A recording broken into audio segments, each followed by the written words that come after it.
bamboo. This is Masala. He's a really cute little doggy.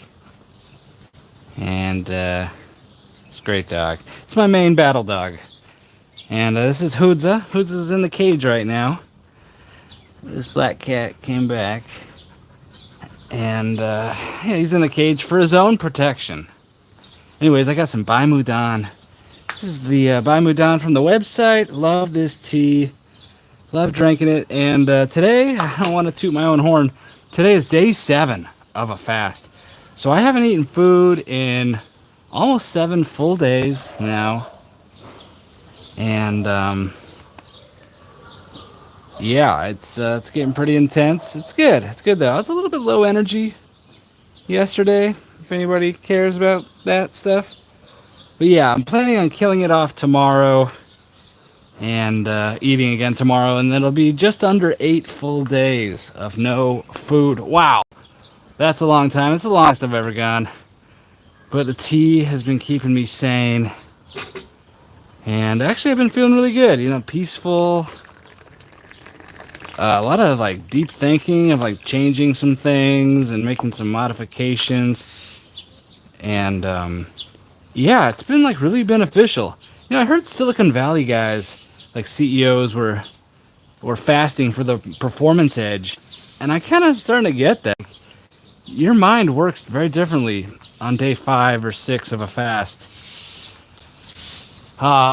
Yeah, just really clean thinking. I don't know, you know, how do you describe this stuff? I would describe it as clean and just very good ordered thinking. And a real lack of like intrusive thoughts or rumination. I've just been having a lot of good thoughts and feeling like I can get stuff done, kind of some confidence and strategic planning and stuff. I don't know, just feeling good. Conscious Asian Soup is here. Thank you for stopping by. Always a pleasure. Said, love to see it. I'm also hanging out with some white tea. Still think you are a madman for achieving your calorie deficit with a week-long fast. I know it's atypical. But you know what? Conscious Asian Soup, normal gets normal. And I'm not seeking normal results. Abnormal gets abnormal. But yeah, it is a little crazy. But I'm having a good time with it. I'm already planning another fast after this. So I'm gonna eat tomorrow. Basically, like every second Monday, I'm initiating a new fast to shave off another 2 or 3 kg, and just doing it like that, just kind of stair-stepping it down. And I'll kind of hit my goal in September, and then I'm going to take my wife to Thailand and binge eat some amazing Mexican food. Best Mexican food in the Asia region here is in Chiang Mai, Thailand, a place called Salsa Kitchen. Man, I've been going to that place for like 9 years. And it's just so great. It's called Salsa Kitchen. Best Mexican food I've ever had in Asia. And I've sought it out. Like, I've searched for the best. I'm from San Diego, you know. The first time I ever went to jail was Tijuana. So, I know Asian food, or Mexican food, sorry. I know Asian food too. But Mexican food is like a near and dear to my heart. And man, just growing up, I used to love Mexican food. Anyways, I'm talking about food. Can you tell I haven't eaten food in a week? We're just talking about food now. Anyways, Pao said, I like your dog. Thank you. Yeah, this is kind of the local dog. This is kind of the local, they call it a Tugo. Just kind of the local breed. It's a little bit like a Finnish Spitz, if you want to look it up. I don't know how these dogs came here. Maybe some Portuguese merchants brought them to trade for some tea back in the 1700s. I don't know how this dog got here. I don't know if it's native, but most visually similar to a Finnish Spitz, which would be a European breed. It's also a little bit similar to a Russian Laika. So, yeah, we don't really know what this dog is, but it's a popular dog in southern China. It's actually a popular food dog. And not foo, F-O-O, but F-O-O-D, food dog. Yeah, dogs very similar to this. will be consumed by the small part of the population here that does consider dog meat a delicacy. But not this one. This one's just for pet. And yeah, it's this dog is a little bit tricky to tame, and it's a very aggressive animal. And I can see, ancient people just being like, well, we can't train this animal, so let's just eat it. I mean, it's a little bit of a handful, and he's got big balls, and he just wants to kill every other dog he sees, unless it's like a little female, and then he makes some weird noises. But if it's a male dog, he tries to kill it. He likes to kill cats and rabbits. He's quite ferocious. That's why he's my main battle dog. Anyways, and his mother is also my dog. So he was born in my bed a long time ago when I was in India. Okay, we're getting a little off track here. Bai Mudan white tea from Fuding. Love it. Conscious Asian soup, what does your refeed look like? Okay, so I used to have really elaborate refeeds where I'd make like these, 12-hour simmered bone and tendon soups, beef soups. And, it ended up just being like really high fat and like, I think too much fat. Anyways, I started getting like sick from eating that. So now I just go to like a little bit of steak. Just like a little bit of steak fried up in the wok. And just a small portion. For me, it seems like it's just about portion. Just a small amount. And even like 6 hours later, I can eat a little bit more if I want. But yeah, coming back after like last time I did 7-day fast. And coming back after that, yeah, it was just like a small portion. Just like a fifth of what I would normally eat. And then like the next day, I might eat like, a third of what I would normally eat. And the day after, like maybe half or more than that. And then, day 4, whatever, refeeding, pretty much just back to normal. But, it's really interesting. It totally resets your sensitivity towards spicy food, garlic, onion. I mean, cutting onion for the first time after a fast, like you're crying. Your body's just like not used to this. And yeah, like I used to throw like 5 red chilies in my wok. Woks, it's like this type of, it's the skillet of Asia. But yeah, I went from like 5 red chilies to like 1, and it was like too spicy. And I love spicy food. So it's really interesting how it does that, resets everything, your sensitivity to all these spices and stuff. And salt, you got to ease back into the salt. I usually put a lot of salt on my food. And if you put too much salt, I did this one time, I just went right back to heavy salt. And I ended up like with like puffy eyelids. And just like puffy, just super puffy.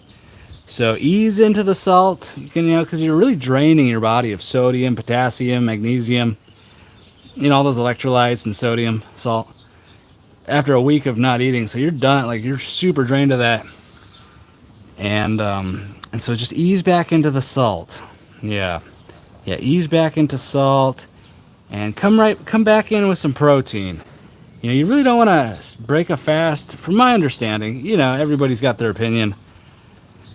I've just found like so many doctors are complete morons. Sorry to say that here, but like the whole medical industry is just, I don't really blame the doctor so much. It's like that system they invested in, through their schooling and stuff. But that system's really messed up. I don't think I'm like shocking anybody with saying that. What was I gonna say? Yeah, I don't know what I was gonna say. Anyways, yeah, white tea, loving it. Look at all these cool people here. So yeah, the refeed. Oh yeah, I was gonna say that. And John Huntley Taylor O'Rourke stopped by and said, "I liked your dog." Thank you. We got this cat here too. This cat's an exotic short hair. Like Garfield, has kind of like that pinched up nose. Yeah, don't break your fast with carbs, because that's gonna shoot your insulin right up, and there are some situations where people can have some problems when their insulin jumps right after a fast. Okay, like there were all these like World War II prisoners of war, and a lot of them when they were rescued, they were like feasting, and then like a large portion of them had heart attacks, and it was from massive insulin spike. Like triggers. I'm not like an expert on this, but it triggers like the dumping of some other electrolytes. And so you can just end up with really screwed up electrolytes. It's called refeeding syndrome. And, you know, if you're fasting for like a week or something, you're probably not really at risk for this. But, you know, you just don't want to come right into it with carbs because that can screw your stuff up. So just ease back in with some protein and a little bit of fat. You're going to be fine. No big deal. A week is no big deal. Anyways, we don't have to talk about me and my eating disorders. Anyways, this is the dry leaves here. Really nice. You know, this guy calls the farmer, producer, I totally forgot his name. He's actually a really cool guy. He goes to Dubai a lot. He calls this his special grade, and it has a really strict picking standard. And once I wet it, like if I throw these all, like submerge them in water, they will fully expand, and I can pull out really clean, 2 leaves and a bud. And almost all of them are really nice, strict 2 leaves and a bud. But, this is I'm dealing with kind of scraps here. But like this. Okay, see, it's a nice 2 leaves and a bud. See, there's a bud.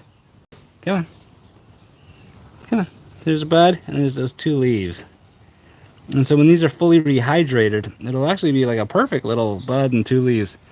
And so that's what this nice standard is here. It's a special grade, Bai Mudan. And the special grade just means like the highest grade the producer can make.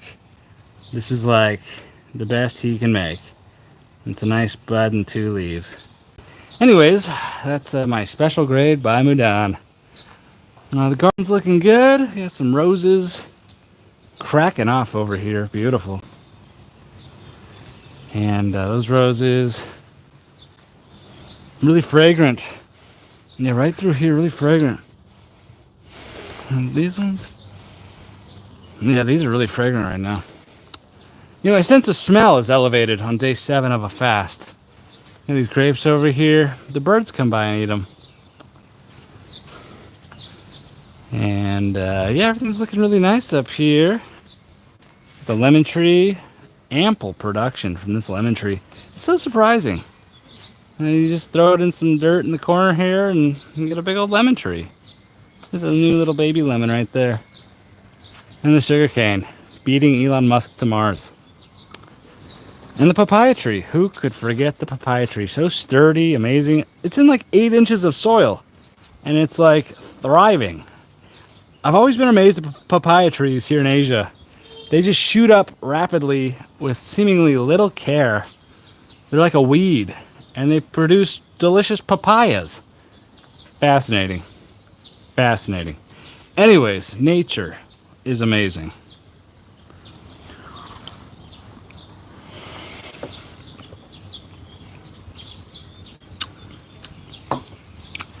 That white tea's nice. Kind of mellow and vanilla. I was feeling like some other kind of crazy tea might give me some indigestion. I sometimes get a little bit of heartburn deep into the fast. I think that's because I normally... That's interesting. I got a seed pod piece in this tea. And it's kind of lucky. I consider this like lucky when you find one. So that's part of a seed pod. Whoops. But, yeah, I just pulled it out. I mean, you can drag it. Oh, you know what? Now that I look at it, there's a seed right here. I kind of like finding seeds in my tea. I don't know about you guys, but kind of like it. That's cool. A lucky seed. Yeah, I'll throw it over here. And I'll put it right in. Okay. But, yeah, I just drank some tea today. It's been super rainy and stuff. It's a little bit cooler today. You can see the mountain probably getting ready for more rain. But yeah, hope everyone's doing well out there. And I'll probably leave it there. Gotta go plan my food tomorrow. But thanks for stopping by, everybody. Just wanted to pop on by, share some Bai Mudan, and some positive vibes. And hope everyone's doing well. And Masala, hope you're doing well. And I'll see you guys tomorrow. And I'll leave you with these leaves. Thank you, John Huntley, Taylor O'Rourke, and the Goldfish. Thanks for stopping by. POW, Pow stopped by. And Conscious Asian Soup, a regular of the channel. Thank you for stopping by, guys. I will see you tomorrow.